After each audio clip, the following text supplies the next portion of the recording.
తిరుమల శ్రీవారిని దర్శించుకున్న AP speaker Ayyanna Patrudu. మా పెళ్లి రోజును పురస్కరించుకుని కుటుంబ సమేతంగా శ్రీవారి సేవలో పాల్గొన్న. గత ప్రభుత్వం హయాంలో నష్టం జరిగింది రాష్ట్రానికి. కూటమి అధికారంలోకి వచ్చాక అభివృద్ధి వైపు అడుగులు వేస్తున్నాం. సీఎం చంద్రబాబుకు ఆరోగ్యం ప్రసాదించాలని శ్రీవారిని కోరుకున్నా. నా అనంతరం నా కుటుంబ సభ్యులు సైతం ఇదే పార్టీకి సేవలు అందించాలని ప్రార్థించా. అందరికీ నమస్కారం అండి. ఈరోజు స్వామివారి దర్శనానికి మా ఫ్యామిలీ మొత్తం రావడం జరిగింది. దానికి కారణం ఏంటంటే ఈరోజు మా పెళ్లి రోజు. అంచేత 43 సంవత్సరాలు అయింది మాకు పెళ్ళి. ఒక ఎన్టీ రామారావు గారు ముఖ్యమంత్రి ఉన్నప్పుడు అయింది. ప్రతి సంవత్సరం కూడా పెళ్లి రోజుకి వచ్చి స్వామివారి దర్శనం తీసుకుని ఆశీర్వాదం తీసుకుంటున్నాం. ఈరోజు స్వామివారి ఆశీర్వాదం కోసం వచ్చి తీసుకున్నాం. అలాగే మీ అందరి తాలూకు ఆశీర్వాదం కూడా ఇవ్వాలని చెప్పి మీ అందరికీ కూడా కోరుకుంటున్నాను. రెండవది ఏంటంటే నేను కోరుకునే విషయం, గత ప్రభుత్వంలో రాష్ట్రం ఏ విధంగా నష్టపోయిందో మనందరికీ తెలుసు. మళ్ళీ చంద్రబాబు నాయుడు ముఖ్యమంత్రి అయిన తర్వాత 2 సంవత్సరాల్లో రాష్ట్రం ఇప్పుడిప్పుడే ముందుకు అడుగులు వేస్తున్నాం అభివృద్ధి వైపు.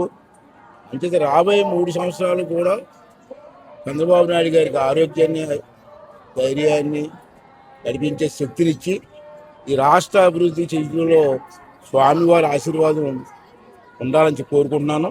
మూడో కోరిక ఏంటంటే, ఎక్కువ కోరకూడదు స్వామిని, మూడో కోరాను.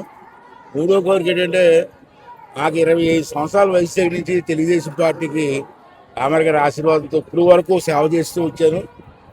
నాకు వయసు అవుతుంది.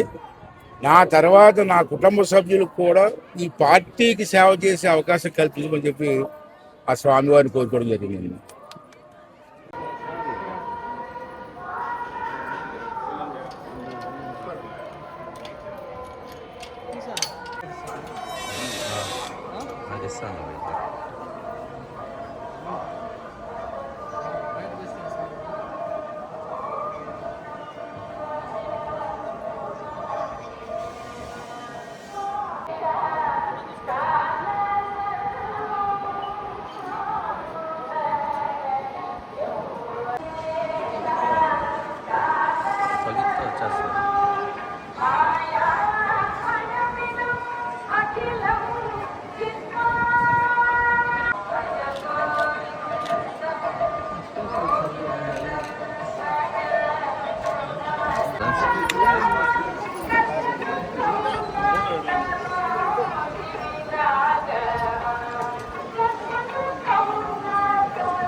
कैमरा शेक होता है